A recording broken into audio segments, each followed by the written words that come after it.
Noong umaga ng Nobyembre 5, 1971, tila ordinaryong araw lamang sa Ormoc City, Leyte. Makulimlim ang langit at mahinahon ang simoy ng hangin. Umuulan, oo, ngunit hindi labis. Sa mga eskinita at tabing ilog, may mga batang masayang naglalaro sa ulan, humahabol sa patak na tila walang dalang panganib. Sa mga bahay na yari sa kahoy at yero, abala ang mga ina sa paghahanda ng tanghalian, habang ang mga lalaki ay nagtatapos ng kanilang mga gawain sa bukirin o pabrika. Ang ulan ay tila background lamang ng karaniwang umaga, isang tahimik na simula ng bagong araw. Walang nakakaalam na sa mga sandaling iyon, may namumuong trahedya sa itaas ng lungsod.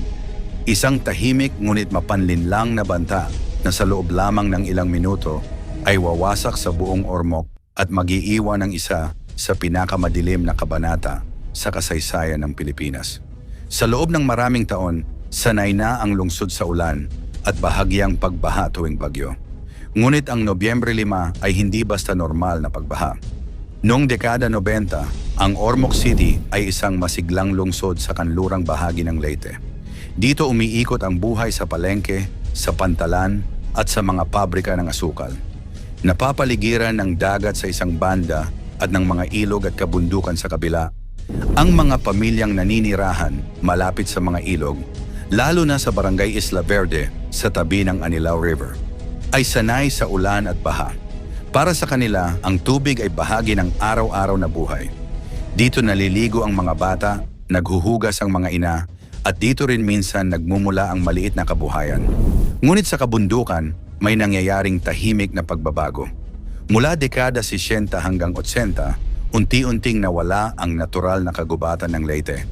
Ang dating makakapal na puno ay napalitan ng mga pananim na hindi kayang humawak ng tubig, tulad ng niyog at tubo. Kasabay nito, may mga kaso ng illegal logging at iba pang pagbabago sa paggamit ng lupa. Dahil dito, ang lupa ay naiwan na hubad, mahina at handang bumigay sa tamang pagkakataon kapag dumating ang malakas na ulan. Ang kabundukan na dating sumisipsip ng tubig ay naging vulnerable sa malakas na pag-ulan at ang panganib ay unti-unting lumaki nang hindi namamalaya ng mga nasa ibaba. Noong Nobyembre 4, nabanggit sa balita ang tropical storm Uring, international name, Thelma. Sa umpisa, hindi ito inilarawan bilang malakas na bagyo at walang storm signal na nagpa-alerto sa mga tao. Umulan ng madalas, ngunit tila normal lamang para sa karaniwang mamamayan. Bukas ang palengke, pumasok pa rin ang mga bata sa paaralan at tila walang banta. Maraming residente ang nagpatuloy sa kanilang pang-araw-araw na gawain, hindi alam na ang unos ay unti-unting nagbubuo ng isang nakamamatay na flash flood. Ngunit sa umaga ng Nobyembre 5, bandang alas 8 hanggang alas 10, tuloy-tuloy ang malakas na ulan. Mababa ang ulap, malamig ang hangin, at bahagyang umaalo ng mga ilog. Sa watershed ng Anilao at Malbasag Rivers, ang ulan ay masinsinan at mas mabilis kaysa kayang saluhin ng lupa. Ang lupa na dati sumisipsip ng tubig ay ngayon parang sementong dinadaluyan ng ulan, hindi na kayang pigilan ang pagbagsak ng tubig mula sa kabundukan. Habang tumitindi ang buhos, nagsimula ang maliliit na pagguho sa itaas. Tahimik, walang babala, ngunit bawat maliit na guho ay nagdadagdag sa volume ng tubig at debris. Mga bato, troso at mga punong hinugot mula sa ugat.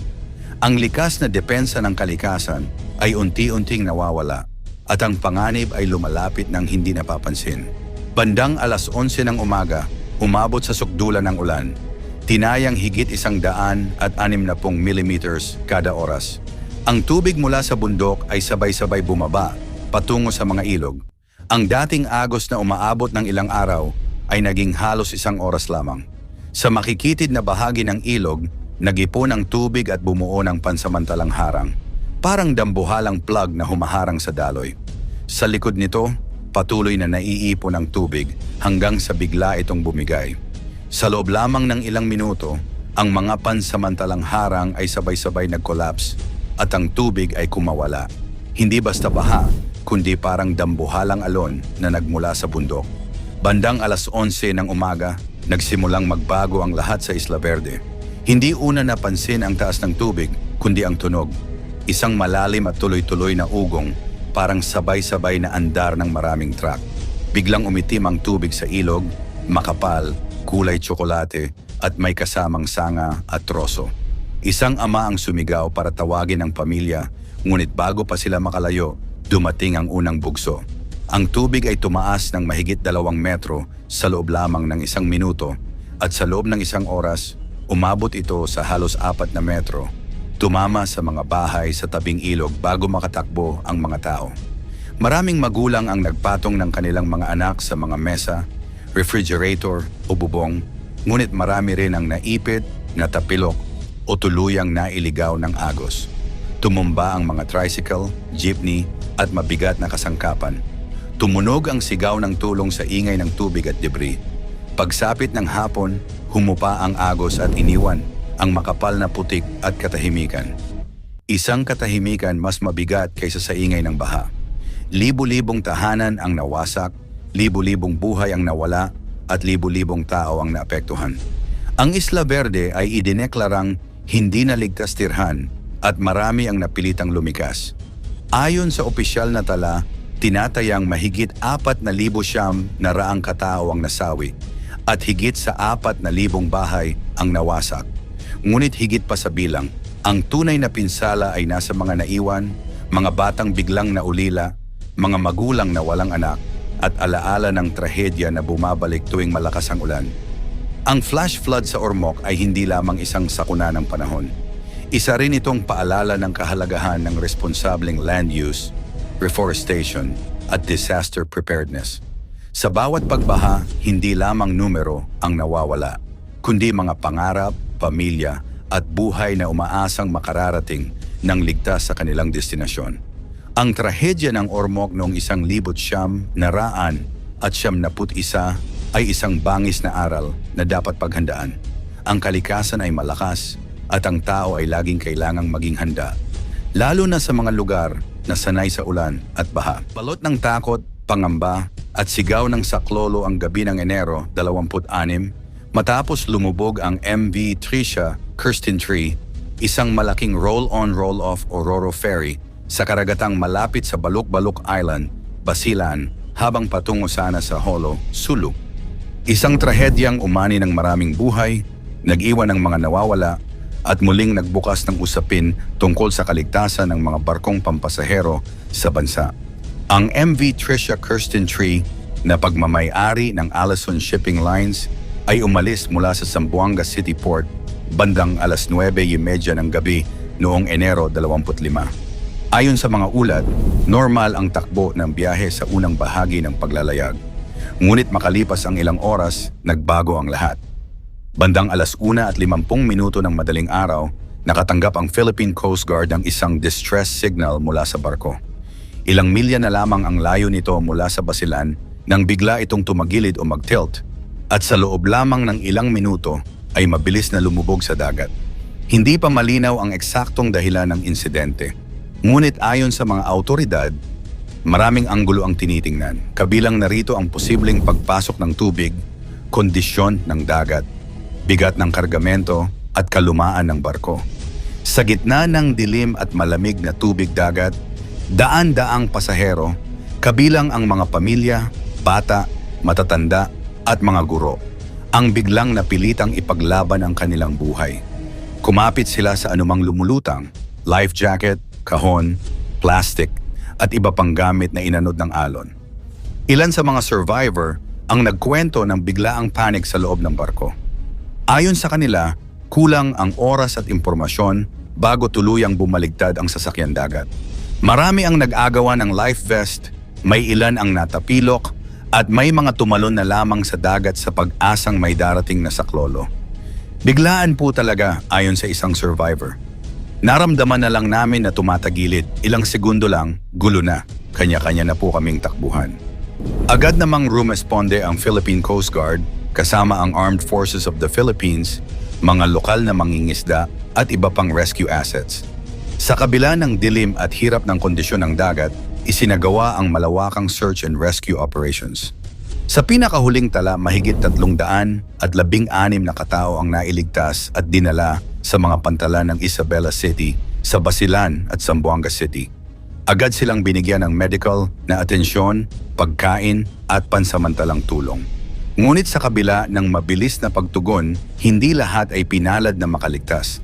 Sa ngayon, hindi bababa sa 18 ang kumpirmadong nasawi habang humigit kumulang 10 katao ang patuloy na nawawala. Patuloy pa rin ang search and retrieval operations at umaasa ang mga autoridad na may mahahanap pang buhay. Bagamat unti-unti nang bumibigat ang posibilidad. Sa mga pantalan, makikita ang desperation ng mga pamilya, may tahimik na umiiyak, may nagdarasal at may patuloy na umaasang makikita pang buhay ang kanilang mahal sa buhay.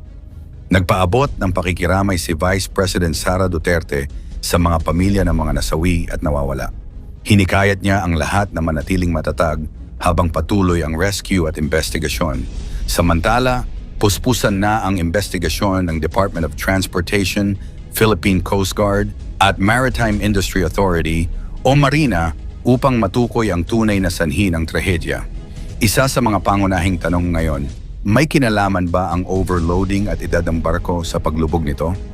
Ayon sa Philippine Coast Guard, ang autorisadong kapasidad ng MV Tricia Kirsten Tree ay humigit kumulang 352 pasahero.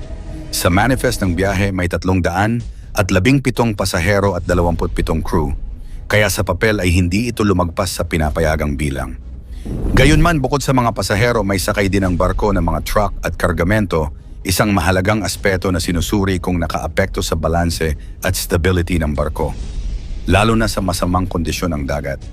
Bukod dito, isa ring mahalagang usapin ang edad ng barko. Batay sa maritime records, ang MV Tricia Kirsten Tree ay mahigit 3 dekada na.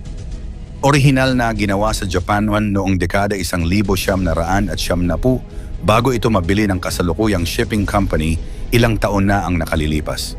Bagamat iginiit ng Marina na valid at up-to-date ang mga dokumento at safety certificates ng barko noong mangyari ang insidente, binigyang diin ng ahensya na hindi sapat ang papeles lamang upang masigurong ligtas ang bawat biyahe. Tinitingnan ngayon kung may structural issues ang barko, maayos ba ang maintenance history nito, at kung sapat ang safety briefing at crowd control bago at habang nagaganap ang emergency. Ayon sa Philippine Coast Guard, lahat ng posibilidad ay bukas sa investigasyon. Mula sa teknikal na depekto, biglaang pagbabago ng kondisyon ng dagat, hanggang sa human error. Sa ngayon, wala pang opisyal na konklusyon ang mga autoridad. Ngunit malinaw ang isang bagay, mabilis ang pangyayari at kulang ang oras ng maraming pasahero upang makapaghanda. Iniutos na rin ni Pangulong Ferdinand Marcos Jr. ang agarang pagbibigay ng tulong sa mga nakaligtas. Inatasan ang Department of Social Welfare and Development o DSWD na maghatid ng pinansyal at psychosocial assistance sa mga biktima at kanilang pamilya sa Basilan, Sulu at Zamboanga. Habang nagpapatuloy ang paghahanap sa mga nawawala, patuloy ding naghihintay ang publiko ng linaw, pananagutan at konkretong aksyon upang maiwasan ang pag-ulit ng ganitong trahedya.